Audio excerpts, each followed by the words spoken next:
عليكم ورحمة الله وبركاته. ازيكم عاملين ايه؟ يا رب تكونوا بخير طلابي وطالباتي حبايب قلبي، ربنا يوفقكم جميعا يا رب ويحقق احلامكم وقرارات عاجلة من الدكتور طارق شوقي ايه بس من الدكتور رضا حجازي.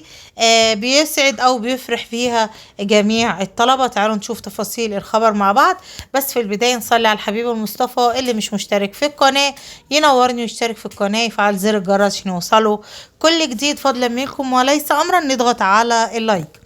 مبدئيا كده بس حابه انوه على شيء. الناس اللي بيقولوا لكم على الفيسبوك او على المواقع او على جروبات الواتساب ان بالفعل تم رفع الغياب في المدارس والكلام ده كله، عايزه اقول لكم انا مش هقول لكم هو كلامهم غلط عشان تبقوا فاهمين، ولكن انا هقول لكم ان مش كل المدارس. في مدارس بتاخد غيابها عادي جدا، وفي مدارس مشددة قوي قوي قوي على الغياب، بالعكس بتعاقب وبيوصل الانذارات لجميع الطلبة. وفي مدارس ما بتاخدش غياب خالص، ويعني ما فيش اصلا غياب ولا بيبعتوا تسجيل الغياب الالكتروني ولا الكلام ده كله، عشان اكون صادقة معاكم.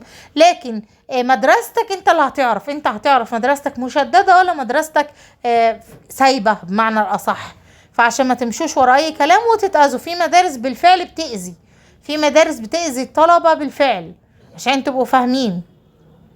بس تعالوا نشوف تفاصيل خبر النهارده. انا كنت حابه انوه على الخبر ده لان كتير قوي منتشر جدا.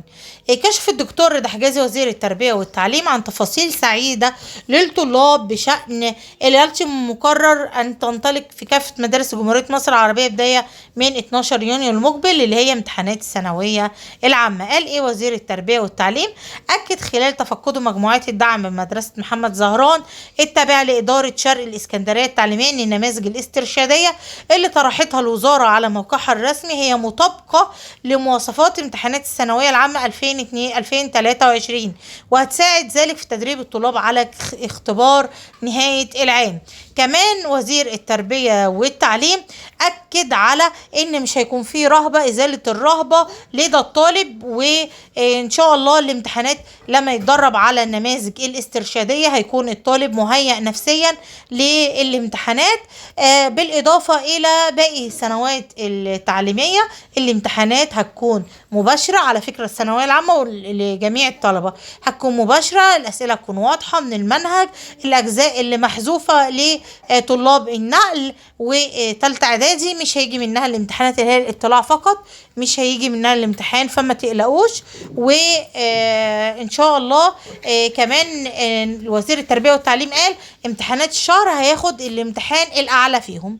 فدي كلها اخبار كانت حلوه النهارده، وبالتوفيق للجميع.